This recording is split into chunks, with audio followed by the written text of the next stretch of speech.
Cyril Gane, l'homme suspecté du vol impressionnant chez le champion de MMA acquitté. Cette montre d'une valeur totale de 417 170 €, vêtements de luxe et papiers d'identité ont été volés chez Cyril Gane, champion de MMA il y a quelques mois.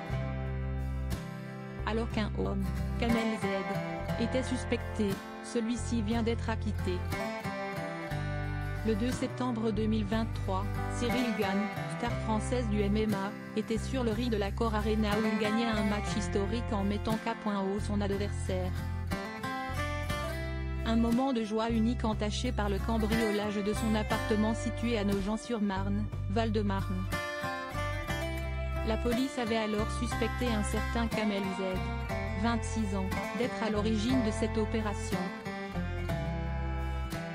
Mais voilà, mardi 30 janvier, celui-ci, suspecté d'être le commanditaire de plusieurs hommes jacquins, a été acquitté par le tribunal correctionnel de Créteil pour ce larcin. Un sacré butin volé au domicile de Cyril Gane. Le soir du cambriolage, personne ne se trouvait au domicile du célèbre combattant, pas même sa femme et leurs enfants et heureusement. Les voleurs étaient alors repartis avec un coffre-fort, qui contenait tout de même cette montre de luxe, Rolex et Audemars Piguet. D'une valeur totale de 417 170 €, des vêtements de luxe également, une dizaine, et des papiers d'identité. Si Kamel Z a été relaxé, si est à cause de l'absence d'éléments matériels. Chez le sportif, il n'y a en effet aucune trace d'Aiden et il n'y a pas de caméra de vidéosurveillance. De plus, les caméras de la ville n'apportent aucun élément. Le nom de Kamel Z, évoqué dans d'autres affaires.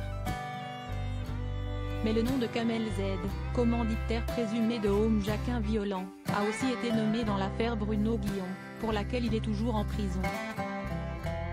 Une équipe de voleurs a en effet été démantelée à ce moment-là par la Brigade de répression du banditisme, BRB, de la police judiciaire des Yvelines.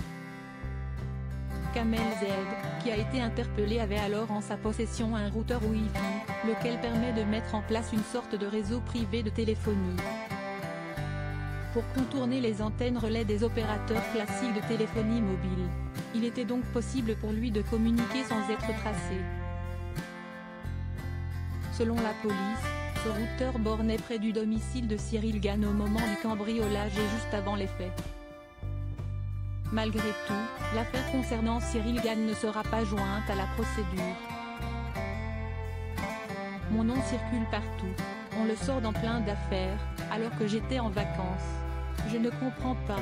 Il y a de l'acharnement, a déclaré Kamel Z, lors de l'audience.